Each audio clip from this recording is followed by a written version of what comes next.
নমস্কার, স্বাতী দে ইউটিউব চ্যানেলে সবাইকে স্বাগত। আজকের ভিডিও বিশ্বকবি রবীন্দ্রনাথ ঠাকুর সম্পর্কে ছোটদের জন্য সহজ 10টি লাইন।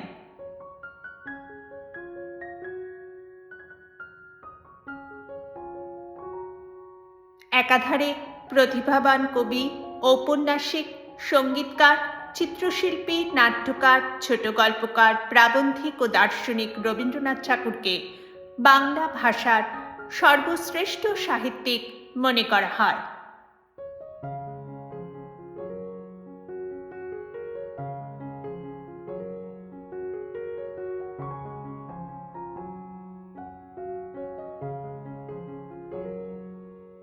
(1861) সালের 7ই মে বাংলা ক্যালেন্ডার হিসেবে 1268 সালে 25শে বৈশাখ কলকাতা শহরের জোড়াসাঁকো অঞ্চলে সম্ভ্রান্ত ঠাকুর পরিবারে রবীন্দ্রনাথ ঠাকুর জন্মগ্রহণ করেছিলেন।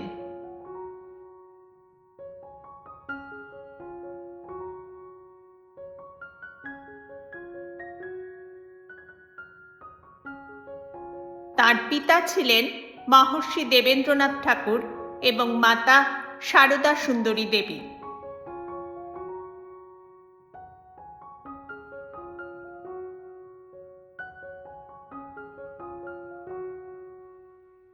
মাত্র 8 বছর বয়স থেকে তিনি কবিতা লেখা শুরু করেন।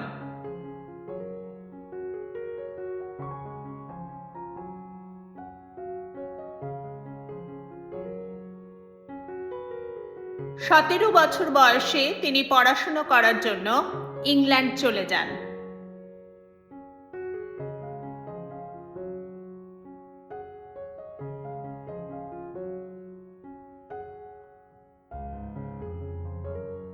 তাঁর রচিত গান আমার সোনার বাংলা, বাংলাদেশের, আর জনগণ মন অধিনায়ক জয় হে ভারতের জাতীয় সঙ্গীত।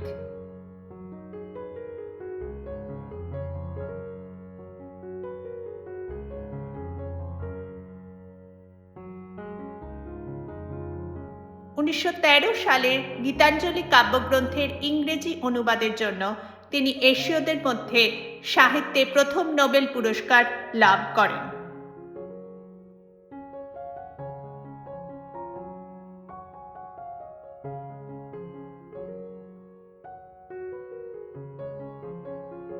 (1901 সালে রবীন্দ্রনাথ শান্তিনিকেতনে ব্রহ্মবিদ্যালয় প্রতিষ্ঠা করেন, যা কালক্রমে বিশ্বভারতী বিশ্ববিদ্যালয়ের রূপ নেয়।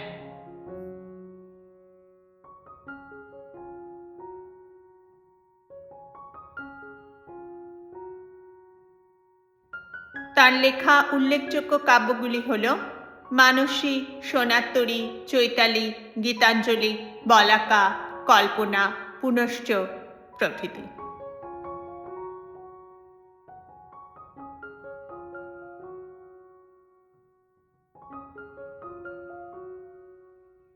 (1941 সালে দীর্ঘ রোগ ভোগের পর কলকাতার পৈতৃক বাসভবনে তাঁর জীবনাবসান হয়।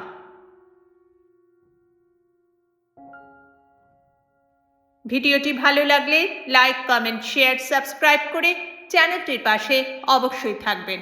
ধন্যবাদ।